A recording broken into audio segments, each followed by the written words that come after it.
Selamat pagi Bapak Ibu Saudara, Shalom untuk kita semua. Untuk memulai aktivitas kita pada satu hari ini, mari kita terlebih dahulu merenungkan firman Tuhan. Kita bersaat teduh. Tuhan sumber pengetahuan kami mengucap syukur ketika Tuhan berkenan kepada kami untuk melakukan dan belajar bersama-sama akan firman-Mu. Urapi hati dan pikiran kami agar kami mampu mengerti dan melakukan firman-Mu. Di dalam nama Tuhan Yesus kami berdoa dan mengucap syukur. Amin. Bapak Ibu Saudara, mari kita buka firman Tuhan pada saat ini yang tertulis dalam kitab Hosea 6 ayat yang ke-6. Hosea 6 ayat yang ke-6. Saya akan bacakan untuk kita semua. Sebab aku menyukai kasih setia dan bukan korban sembelihan, dan menyukai pengenalan akan Allah lebih daripada korban-korban bakaran. Nah, Bapak Ibu, mari kita mulai renungan ini dengan sebuah pertanyaan. Siapakah yang menjadi idola Anda dalam hidup ini? Ya, mungkin beberapa di antara kita sangat mudah menjawab dari pertanyaan tersebut. Berbicara tentang idola, penggemar akan mampu menjelaskan secara baik, bahkan secara rinci, terkait hal-hal yang bersangkutan dengan idolanya. Bahkan mungkin menyangkut hal-hal pribadi idolanya.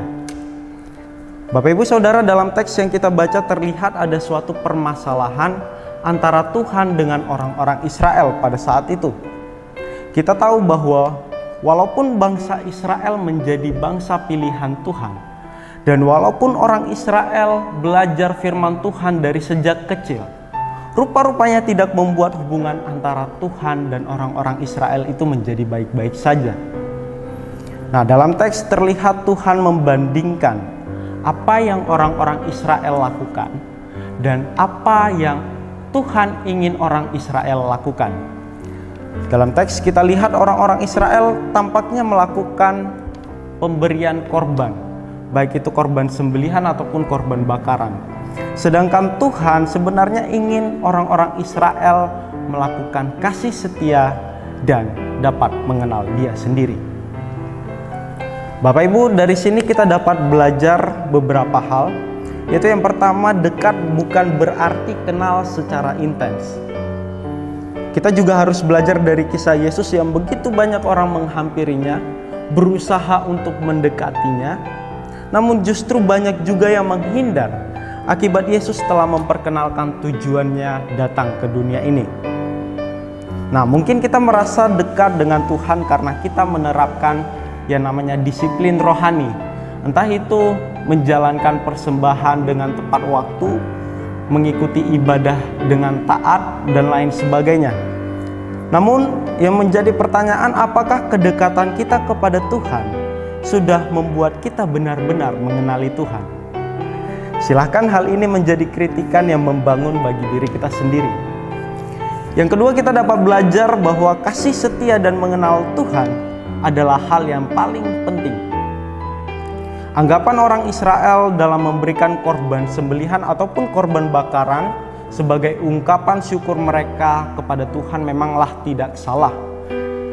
Memberikan persembahan dalam bentuk apapun juga Tuhan akan senangi selagi kita memberi dengan tulus.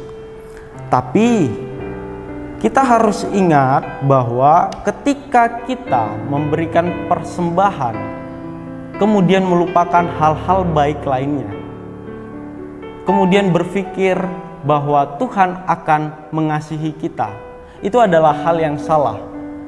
Kita bisa ingat peristiwa bagaimana Tuhan menerima persembahan Habel. Kita bisa ingat peristiwa Tuhan dengan sukacita menerima persembahan dari Abraham. Tapi apakah mereka hanya melakukan itu? Tampaknya tidak.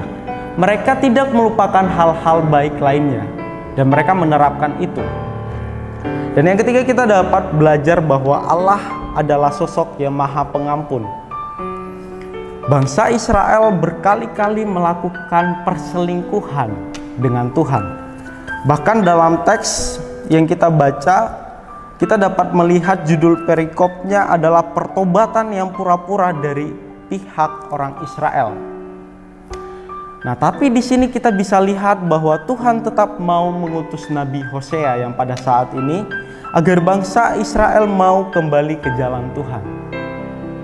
Nah, Tuhan juga akan memberikan pengampunan kepada kita yang berkali-kali seperti bangsa Israel selagi kita mau untuk berubah. Mari Bapak Ibu Saudara, kita dapat belajar bersama-sama mengidolakan Tuhan agar kita mampu mengerti dan mengenal apa yang Tuhan ingini dan apa yang Tuhan ingin kita lakukan. Selamat menjalankan aktivitas dengan kasih setia Tuhan sebagai tanda kita telah mengenalnya secara baik. Tuhan Yesus memberkati. Amin. Mari kita bersatu dalam doa. Tuhan, kami mengucap syukur untuk renungan pada hari ini. Biarlah kami dapat melakukan aktivitas kami pada hari ini dengan memberikan kasih setia Tuhan pada orang-orang di sekitar kami dan terlebih pada pekerjaan kami. Dalam nama Tuhan Yesus kami berdoa dan mengucap syukur. Amin.